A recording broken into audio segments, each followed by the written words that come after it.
নবীজি বলে, যে নামাজ বেশি পড়ে আল্লাহ তাআলা তার চেহারা সৌন্দর্যময় করে। যার নামাজ যত বাড়বে তার চেহারার নুরানিয়াত সৌন্দর্য তত বাড়বে। হোক না সে কালো, হোক না সে নিগ্রু, কিন্তু তার চেহারা মায়াময়। বেলাল তো ছিল কালো, আল্লাহ তাআলার কাছে দামি। আবু লাহাব তো ছিল শুধু সুন্দর না, সুন্দরের আব্বা, সুন্দরের আব্বা। আবু লাহাব শব্দের অর্থ হইল সুন্দরের বাপ। আবু লাহাব একবারে টকটকিয়া সুন্দর ছিল, বেশি সুন্দর ছিল আবু লাহাব। আবু লাহাবের নাম আবু লাহাব না, আব্দুল উজ্জা, ওইটা ছিল তার মূল নাম।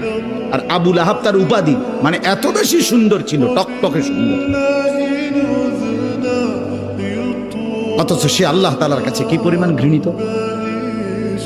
কি ভাই, বেলাল কি পরিমাণ প্রিয়, কি পরিমাণ প্রিয়।